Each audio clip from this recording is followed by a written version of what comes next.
Praise the lord ప్రియులారా, ప్రభు మాట్లాడుతుండగా విందాము. దేవుడు కయీను అర్పణను అంగీకరించలేకపోయాడు, కానీ హేబేల్ని మాత్రమేనా అంగీకరించాడు. చూడండి, కయీన్ అంటే ఎందుకు ద్వేషం, హేబేల్ అంటే ఎందుకు ఆయనకు ప్రేమ?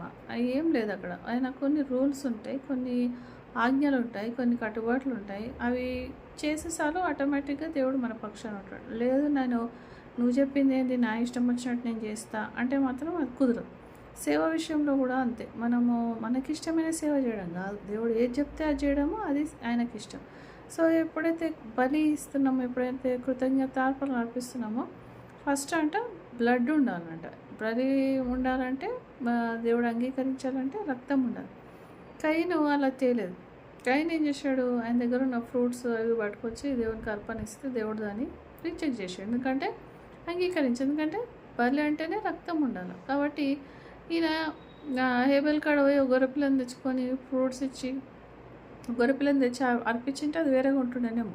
సో కాబట్టి దేవుడు ఒక సెట్ ఆఫ్ రూల్స్ పెడతాడు, ఒక డిసిప్లిన్ లైఫ్ పెడతాడు. కొన్ని మనం పాటించాల్సిందే. సో ప్రాఫిట్స్ లైఫ్ కూడా ఇలాగే ఉంటుంది.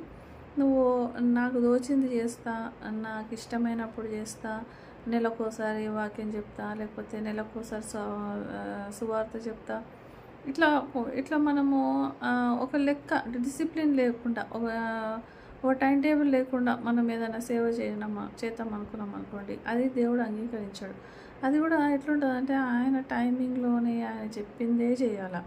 లేదు నేను ఇష్టం వచ్చినప్పుడు చేస్తా అదంటే కొన్ని రోజులు చూసి దేవుడు విడిచిపెడతాడు. ఇంకా నీ కర్మకు నేను విడిచిపెడతాడు. అంటే ఊకే ఎంబడి పడాడు దేవుడు. కొన్ని రోజులు చూస్తాడు, నువ్వు హార్ట్ మనసు గట్టిన చేసుకున్నావు అనుకో, నాకు కూడా ఏం అవసరం లేదు అంటాడు. ఎప్పుడైతే మనము సాఫ్ట్ హార్ట్ అయ్యేదేవా, నేను ఏం చేయాలో చెప్పు, ఇది కరెక్టేనా, నేను కరెక్ట్ ఉన్నానా, నేను సరిగా ఉన్నానా, నన్ను సరి చేయనా, తప్పులు నాకు తెలియజేయ అని మనం ఎప్పుడైతే దావీదులాగా మనం అడుక్కుంటామో, దేవుడు ఇష్టంగా మనకు ఆయన చిత్తాన్ని తెలియజేస్తుంటాడు. కాబట్టి ప్రేయర్ అయినా, బైబిల్ రీడింగ్ అయినా, సువార్త చెప్పడం అయినా, ఇంకేదన్నా దేవుని చిత్తంలో మీకు ఏ పని చెప్పినా దానికి ఒక టైం టేబుల్ ఉంటుంది. అది డైలీ బేసిసా, లేకపోతే వీక్లీ బేసిసా, లేకపోతే మంత్లీనా, ఇయర్లీనా, అది ఉంటుంది అన్నట్టు 15 డేస్గా.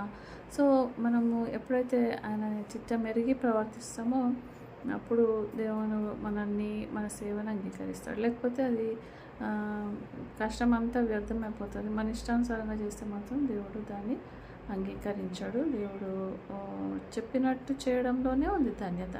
ఆయన మనసెరిగి ఆయన చిత్తానుసారంగా చేయుటకు వింటున్న ప్రతి ఒక్కరికి ప్రభు సాయం చేయను గాక. ఆమేన్.